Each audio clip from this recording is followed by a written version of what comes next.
지난해 전남 보성에서 축사 냄새와 관련한 악성 민원에 시달리던 농민이 스스로 극단적인 선택을 해 많은 이들에게 충격을 준 바 있는데요. 악성 민원으로 인한 농민들의 피해가 누적되고 있지만 이들을 보호할 안전장치는 아직 충분히 마련돼 있지 않은 상황입니다. 이에 최근 한돈미래연구소는 프랑스에서 시행하고 있는 민원 면책 제도를 우리나라에 도입할 필요가 있다고 제언했습니다. 장영주 기자입니다. 축산농가는 반복되는 악성 민원과 지속적인 행정 규제로 깊은 시름을 앓고 있습니다. 국내 전체 냄새 민원은 2022년 약 3만 건입니다.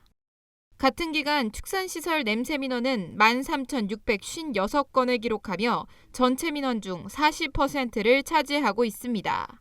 환경부에 따르면 22년 전국의 냄새 관련 민원은 33,600여 건이었는데 그중 축산시설과 관련된 냄새 민원이 13,500여 건으로 40.7%를 차지하고 있어서 일부 지역에서 냄새로 인한 정신적인 피해비 보상을 요구하는 소송이 끊이지 않아 이 같은 문제가 지속되자 최근 한돈미래연구소는 악성 민원 피해 근절 방안을 위한 보고서를 내놨습니다.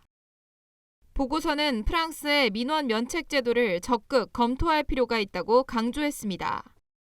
프랑스는 올 4월 법 개정을 통해 농업 분야에 대한 민원 면책을 허용했습니다.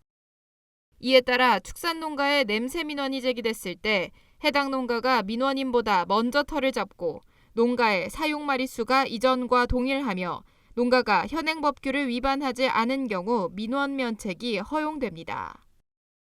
보고서는 유사 민원이 반복되는 경우에도 민원을 종결 처리할 수 있도록 하는 제도 개선이 필요하다고 언급했습니다. 현행 민원처리법에 따르면 민원인이 동일한 내용의 민원을 3회 이상 접수하는 경우 해당 민원부터는 종결 처리가 가능합니다. 하지만 냄새 등 공해 민원은 발생 정도가 매일 달라 민원 제출일이 다를 경우 동일 민원으로 보지 않아 현실적으로 종결 처리가 어려운 상황입니다. 농업뿐 아닌 전반적인 산업 전체에 악성 민원 면책 제도가 필요한 시점이라는 언급도 이어졌습니다. 프랑스의 경우 농업을 비롯한 공업, 공예, 상업 등의 산업에도 민원에 대한 책임을 면제했습니다. 우리나라도 축산뿐 아니라 범산업적으로 민원에 대한 면책이 필요합니다. 이것을 축산만 별도로 제도화하기는 어려우니 프랑스와 같이 공업, 상업, 공예, 관광, 항공 등 범산업과 연대해서 추진하면 제2, 제3의 보성농가도 방지하고 공무원들의 고충도 해결할 수 있을 것으로 기대하고 있습니다. 한돈미래연구소는 사회 전반에 널리 퍼져 있는 악성 민원 문제를 해결하기 위한 사회적 연대와 공감대 형성이 필요한 시점이라고 강조했습니다.